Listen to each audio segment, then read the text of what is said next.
Et nous retrouvons le journal de Steve Nadjar. Bonjour Steve. Bonjour Jaco, bonjour à tous, merci de nous rejoindre pour ce dernier journal magazine de la semaine. Une demi-heure d'information et de décryptage à suivre également en vidéo sur la page YouTube de Radio J, sur laquelle vous êtes de plus en plus nombreux et nombreuses à nous suivre. Au sommaire aujourd'hui, les doutes autour de l'origine du crash d'un avion ukrainien en Iran mercredi. Les États-Unis, le Canada et l'Ukraine notamment estiment désormais que c'est un tir de missile iranien qui a abattu l'appareil d'Ukraine International Airlines. Les détails juste après les titres. Des frappes la nuit dernière en Syrie, près de la frontière avec l'Irak. Bilan de ce raid aérien, 8 morts parmi les paramilitaires irakiens pro-Iran. La chaîne libanaise Al-Mayadeen pointe du doigt Israël. Et puis en France, une conférence de financement des retraites pour sortir de la crise. Édouard Philippe reçoit aujourd'hui les syndicats au lendemain d'une 4e journée de mobilisation. Dans la dernière partie de ce journal, enfin, zoom sur le Sioux Machas qui sera célébré dimanche prochain à Paris. Mon invité Aurel Medioni, chargé de projet au sein de la fondation Edmond J. Safra, qui publie la fameuse édition ArtScroll en français du Talmud. Radio J. Le document est disponible sur le site du New York Times. Le média américain a publié cette nuit une vidéo obtenue par un activiste iranien qui semble accréditer la thèse désormais privilégiée dans l'affaire du crash d'un avion ukrainien près de l'aéroport de Téhéran, celle d'un tir de missile sol-air iranien qui aurait abattu le Boeing 737 de la compagnie Ukraine International Airlines mercredi. La vidéo montre un point lumineux qui se déplace à grande vitesse dans le ciel iranien avant de percuter un point. L'explosion est immédiate. L'objet en feu modifie alors sa trajectoire. 10 secondes, pas une de plus, mais 10 secondes suffisantes pour renforcer les doutes quant à un problème technique dont aurait été victime l'appareil. La vidéo permet également d'apprendre qu'après l'impact, le pilote a tenté de rejoindre l'aéroport de Téhéran. Une tâche impossible, l'avion finira par s'écraser. Bilan 176 morts. Hier, plusieurs dirigeants ont considéré désormais que c'est bien un missile qui est à l'origine de ce crash. C'est le cas du Premier ministre canadien Justin Trudeau. Nous avons des informations de sources multiples, notamment de nos alliés, de nos propres services, qui indique que l'avion a été abattu par un missile solaire iranien. Ce n'était peut-être pas intentionnel, a indiqué Justin Trudeau. 63 ressortissants canadiens sont morts dans cette catastrophe aérienne. Même tonalité chez son homologue britannique Boris Johnson. Le renseignement américain penche également pour cette hypothèse avec un haut niveau de certitude. L'Iran, de son côté, campe sur sa position initiale. Téhéran dénonce, je cite, des mises en scène douteuses occidentales. Les autorités locales indiquent néanmoins qu'elles sont prêtes à associer à l'enquête des experts des pays dont des ressortissants sont morts dans le crash. Une semaine après l'élimination du général Qassem Soleimani par un drone américain, nouvelle révélation aujourd'hui de l'agence Reuters sur les conditions de l'opération américaine. Les États-Unis auraient bénéficié de l'aide d'informateurs en Syrie et en Irak pour localiser le chef de la force d'élite Al-Quds des gardiens de la Révolution. L'enquête de Reuters s'appuie sur des informations transmises par des enquêteurs de l'Agence de sécurité nationale américaine. Parmi les sources de Washington, 2 fonctionnaires de police et 2 employés de la compagnie aérienne syrienne Sham Wings Airlines qui avait emprunté Qassem Soleimani pour arriver à Bagdad dans la nuit de jeudi à vendredi 3 janvier. Arrivés dans la capitale, ce sont 2 autres personnels de l'aéroport qui ont informé les renseignements américains de la présence du général iranien qui sera éliminé quelques minutes plus tard dans une frappe américaine contre son véhicule blindé. Donald Trump qui est revenu cette nuit sur les raisons du calendrier de cette opération. Selon le président américain, Qassem Soleimani était à la tête d'un complot visant à faire exploser l'ambassade des États-Unis en Irak. Nous avons attrapé un monstre absolu et nous l'avons supprimé, a déclaré Donald Trump à des journalistes à la Maison-Blanche. Cela aurait dû être fait il y a bien longtemps. Nous l'avons fait parce qu'il envisageait de faire exploser notre ambassade, a indiqué le chef d'État américain. De leur côté, les autorités irakiennes réclament l'envoi d'une délégation américaine pour organiser le retrait des troupes de l'US Army. C'est la demande qu'a faite le premier ministre démissionnaire Adel Abdel Mahdi au secrétaire d'État américain Mike Pompeo. Il y a quelques jours, le Parlement irakien avait voté une résolution non contraignante visant à expulser les forces étrangères déployées en Irak. Des frappes cette nuit à la frontière entre la Syrie et l'Irak, dans cette zone grise dont nous vous parlons régulièrement ici, celle d'Al-Boukamal, information de la chaîne de télévision libanaise Al-Mayadeen qui accuse Israël. Des avions de combat de Tsahal auraient frappé un camion chargé d'armes dans une zone qui sert de voie de transfert d'armes entre l'Iran et le Liban. Bilan 8 morts parmi des miliciens irakiens pro-Iran. 14h06, on poursuit avec l'actualité politique en Israël. J-5 avant la fermeture des dépôts de listes pour les élections générales du 2 mars prochain. Daniel Haïk fait le point sur les rumeurs d'alliance dans sa revue de presse en partenariat avec Studio Kalita. La politique israélienne revient sur le devant des manchettes des quotidiens. Le Israel Hayom publie ce matin un sondage qui révèle, pour résumer, que rien ne change au niveau des blocs et que l'option de quatrième élection législative reste plus réelle que jamais, avant même que les troisièmes ne se soient tenues le 2 mars prochain. Selon ce sondage, les blocs restent sensiblement les mêmes, avec actuellement 54 députés pour le bloc de droite religieux et 59 pour le bloc centriste avec les partis arabes. Le Likoud n'obtient que 30 mandats contre 34 pour le parti bleu-blanc. Ce sondage permet également d'établir que même la formation d'union entre les petits partis à droite comme à gauche ne modifie pas radicalement la carte politique israélienne et ne fait que prolonger la crise politique. Un autre sondage du Makor Rishon confirme ce matin que le risque que des petits partis à droite ou à gauche ne parviennent pas à franchir le seuil d'éligibilité met en danger le bloc dans lequel ces formations se situent. Le Makor Rishon affirme qu'une course séparée de deux formations à droite du Likoud, comme par exemple le foyer juif d'un côté et la nouvelle droite de l'autre, peut s'avérer d'une part plus payante en termes de mandat, mais également plus risquée, car l'une des deux pourrait ne pas passer le seuil d'éligibilité. Selon le sondage du Makor Rishon, le bloc de droite orthodoxe obtiendrait 58 mandats, tandis que le bloc de centre-gauche, avec le soutien des partis arabes, n'en obtiendrait que 54. Dans son éditorial hebdomadaire, dans le Yediot Aharonot, Amit Segal nous offre une lecture à la fois passionnante et acerbe de la crise politique actuelle. Avant, écrit-il, les politiciens avaient un but, gouverner. Aujourd'hui, ce n'est plus le cas. En Israël, les politiciens se séparent en deux blocs qui sont en fait deux religions bien séparées, les pro-Bibi et les anti-Bibi. Les pro-Bibi votent religieusement pour lui, tout en sachant qu'il sera incapable, après les élections, de former un gouvernement majoritaire. Mais plus zélotes encore, ce sont les anti-Bibi. Ils sont tellement fanatiques que, pour ne pas transgresser leur premier commandement, à savoir tout sauf Bibi, eh bien, ils laissent le même Bibi continuer à gouverner d'élection en élection. Les experts en histoire des religions ont constaté, écrit Amit Segal, donc avec un ton acerbe, avec stupéfaction, que contrairement à la religion juive qui permet par exemple de consommer du cochon lorsque l'on est en danger de mort, eh bien les anti-Bibi sont bien plus radicaux que cela.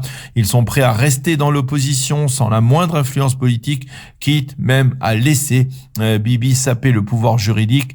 Tout cela parce qu'ils sont opposés à Netanyahou. Voilà donc la réalité politique israélienne vue sous le prisme parfois amusant même, mais certes pertinent, d'Amit Segal dans le Yediot Aharonot. Et toujours dans le Yediot, l'interview du ministre de l'Éducation et leader du foyer juif, le Rav Rafi Peretz, qui répond à ceux qui lui reprochent de s'être associé avec Itamar Ben-Gvir d'Otzma Yehudi, de ce que l'on appelle les kahanistes.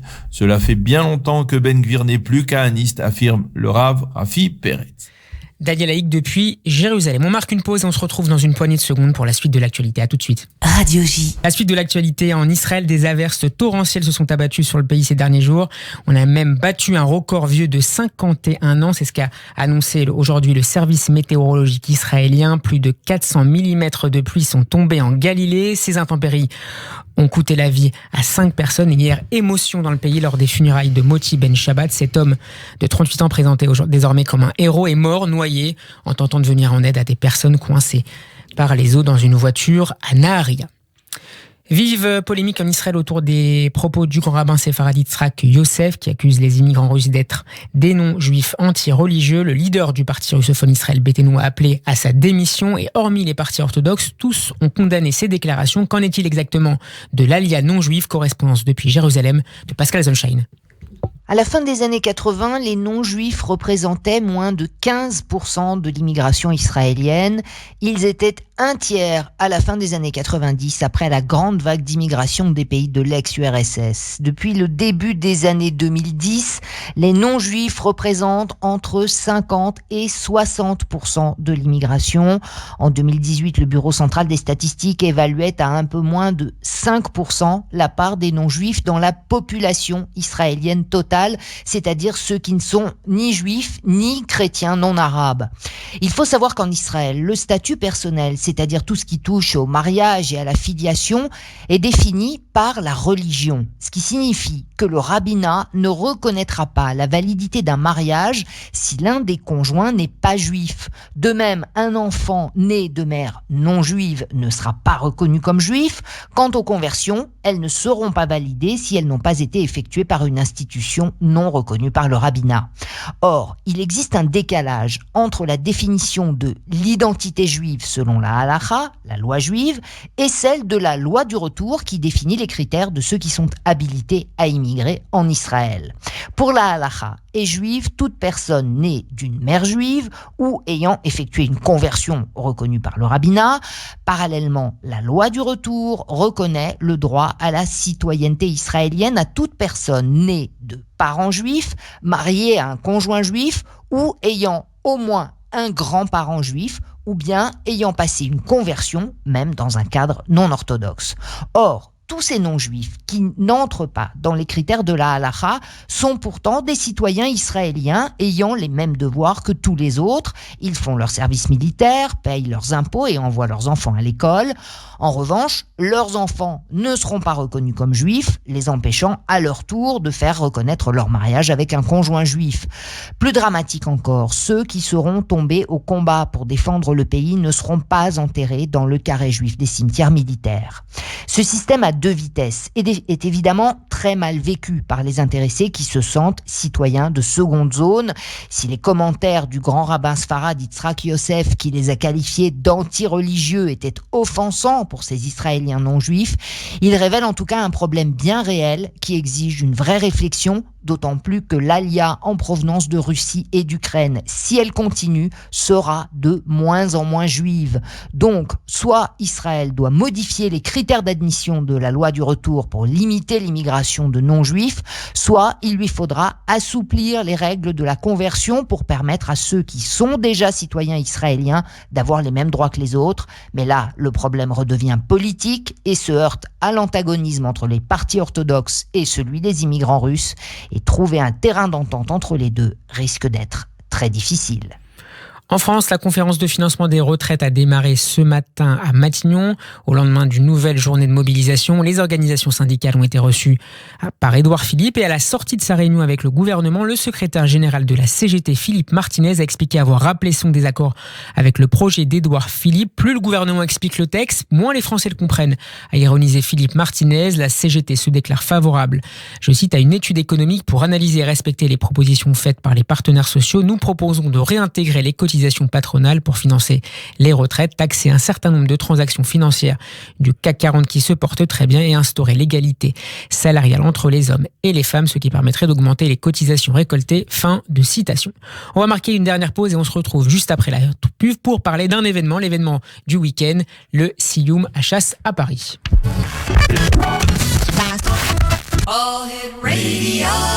Radio J. Entreprises, commerçants, restaurateurs, associations, pour communiquer en direction de la communauté juive, un numéro 01 53 75 25 55. Radio J et Judaïque FM vous proposent des horaires vraiment incontournables pour accroître votre notoriété et gagner des parts de marché. Appelez DPRJ, service publicitaire exclusif de Radio J et Judaïque FM. DPRJ 01 53 75 25 55 01 53 75 25 55. Communiquez sur Radio J. Vous désirez partager avec la communauté un événement, mariage, anniversaire, naissance, brit mila, bar mitzvah ou triste circonstance, iloula, kidouche, repas shabbatique, melavé malka, conférence? Passez une petite annonce sur les ondes de votre radio, Radio J 94.8 FM. Pour toute information ou pour passer votre petite annonce, téléphonez au 01 53 75 26 26. Radio J 01 53 75 26 26. Radio J. Il est 14h17, Steve Nadjar. Oui, Jaco, l'heure de retrouver notre invité du jour, Aurel Medioni. Bonjour. Bonjour. Merci d'avoir accepté notre invitation. Vous arrivez d'Israël et vous êtes chef de projet à la fondation Edmond J. Safra qui publie la fabuleuse collection du Talmud ArtScroll en français. On vous reçoit, Aurel Medioni, à l'occasion du Siyum HaShas de Paris qui est organisé dimanche prochain, dans 2 jours, le 12 janvier, à partir de 13h30 au Dôme de Paris, l'ancien palais des sports. Alors, Aurel Medioni, question toute bête pour démarrer. Qu'est-ce que le Siyum HaShas ? Le Siyum HaShas, c'est la clôture d'une étude qui a duré pendant 7 ans et demi. Une étude pendant laquelle chaque participant, même s'ils n'ont pas étudié chaque jour, forcément, ont en tout cas étudié un daf de Gemara. C'est quoi un daf de Gemara ? C'est le recto verso d'une page du Talmud. Et donc, si on met tout bout à bout toutes ces pages, toutes ces pages du Talmud, on arrive à 2711 pages. C'est considérable, un travail gigantesque. Voilà, et donc au bout de 7 ans et demi, c'est la fin d'un cycle et immédiatement commence un nouveau cycle. Quand est-ce qu'a commencé le nouveau cycle ? Le nouveau cycle a commencé Shabbat dernier. Donc avec le premier daf de Masechet Brachot, donc du traité Brachot. Alors on va reparler dans quelques instants justement de l'actualité autour de ce traité Brachot, le premier traité du Talmud. Alors Aurel Medioni, quel est le programme de en quelques mots de cette journée de dimanche au Dôme de Paris ? Alors le programme, je le connais pas dans ses détails, mais il y aura la clôture proprement dite du cycle et l'ouverture du nouveau cycle. Il y aura des discours de rabbanim. Il y a des rabbanim qui viennent d'Israël. Il y aura de la musique, il y aura une tombola. C'est un moment de fête, de partage. C'est un moment de fête. C'est un moment de fête qui doit réunir tout le monde, qui en fait pas uniquement les gens qui font le Daf Yomi, mais les autres aussi. En fait, c'est un moment, je pense, de donner une impulsion à tous ceux qui veulent participer à l'étude, et même s'ils font pas le Daf Yomi, en tout cas de commencer à étudier.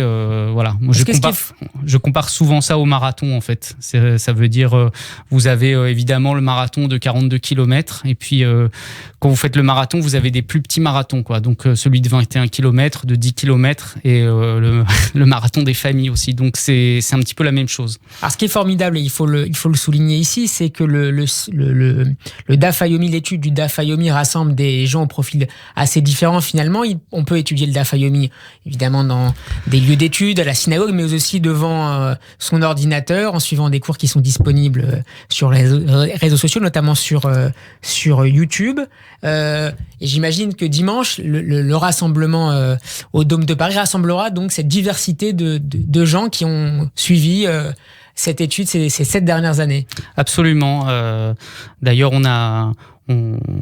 j'ai organisé donc le tournage d'un clip qui passera le jour du Siyum HaShas. Dimanche. Et à cette occasion, j'ai rencontré des gens, alors pas forcément des gens qui font le Daf Yomi, mais des gens qui étudient avec la Gemara ArtScroll en français, et vraiment tous les profils, du chef d'entreprise au médecin, de l'étudiant voilà, au consultant. Donc effectivement, après, chacun étudie avec son rythme. Et puis, il y a ceux aussi qui se sont lancés dans le Daf Yomi par défi pour pouvoir avoir un rythme quotidien et pouvoir finalement voir tous les sujets abordés dans le Talmud. Alors, vous l'avez dit, Aurel Medioni, le Daf Yomi est étudié dans le monde entier. En Israël, par exemple, on a pu lire dans la presse qu'il était suivi en prison même, dans les hôpitaux, un peu partout dans le pays. C'est assez formidable comme projet, comme expérience. Et évidemment, il y a donc ces dernières semaines des événements organisés à l'occasion du Siyum HaShas dans le monde entier, notamment aux États-Unis, Aurel. Oui, bien sûr. Donc là, il y a eu ces images-là. On peut les voir sur YouTube d'ailleurs, sur le Siyum. Un stade. Voilà, le Siyum HaShas. En fait, il y a plusieurs Siyumim en fait, mais il y a plusieurs événements organisés un peu partout. Mais on va dire, je sais pas si on peut dire le Siyum principal en tout cas qu'il y a eu aux États-Unis.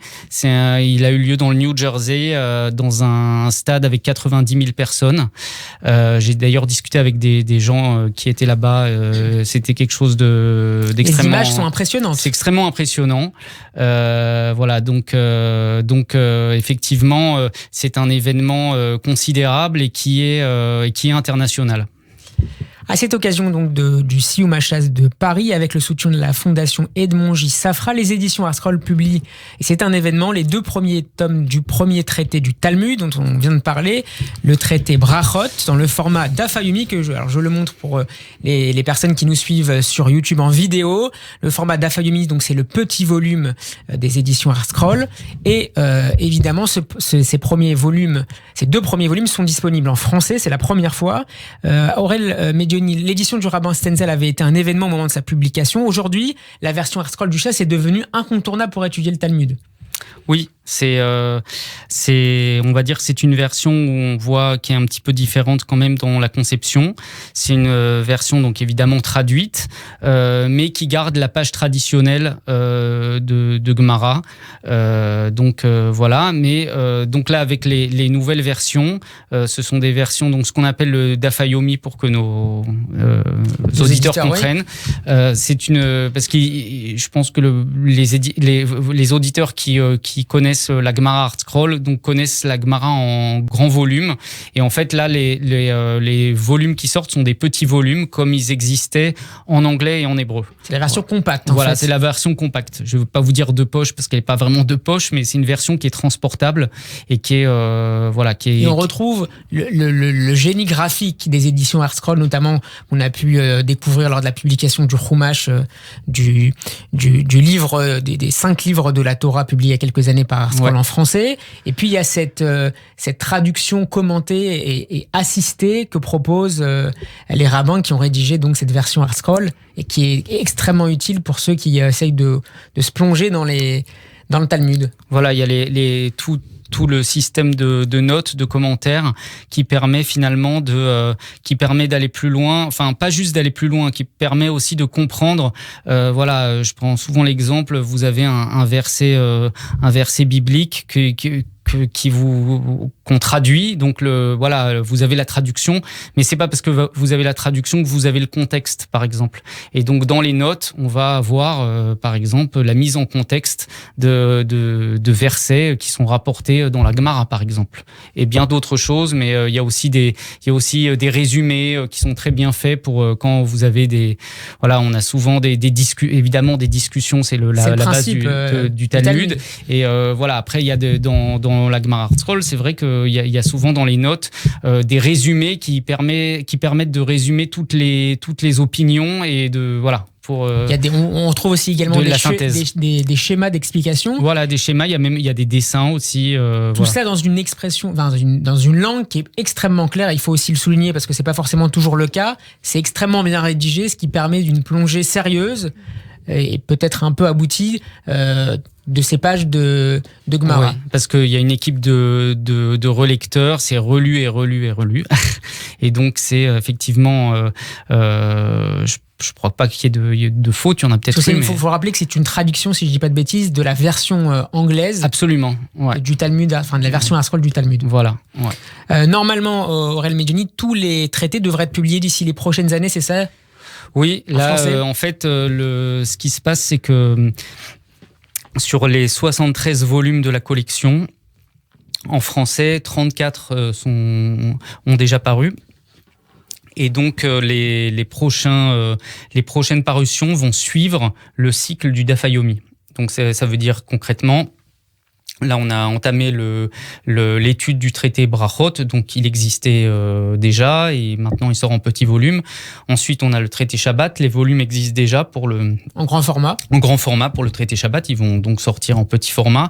Et après, le traité Shabbat, il y a un traité qui s'appelle Eruvin et donc qui n'existe pas encore en français. Et à cette occasion, peu de temps avant, il sortira en français. Donc à chaque fois, ce qui manque dans la collection sera amené si Dieu veut, à sortir pour le calendrier du Siyum HaShas. Eh bien, on ne saurait que le calendrier du Daf Yomi. On ne saurait que vous conseiller, chers auditeurs, de découvrir cette fabuleuse édition du Talmud Art Roll, désormais en français et en petit format. Merci beaucoup, Aurel Medjoni. Je rappelle que vous êtes chef de projet à la Fondation Edmond J. Safra qui publie cette collection du Talmud Art Roll en français. Je rappelle l'événement du week-end, dimanche 12 janvier à partir de 13h30 au Dôme de Paris, l'ancien Palais des Sports, le Siyum HaShas de Paris. Merci beaucoup, Aurel Medjoni. À très bientôt. Merci, Steve. À bientôt. C'est la fin de cette édition. Merci de nous avoir suivis. Retour de l'information sur Radio J à 15h. Bon après-midi. Shabbat Shalom.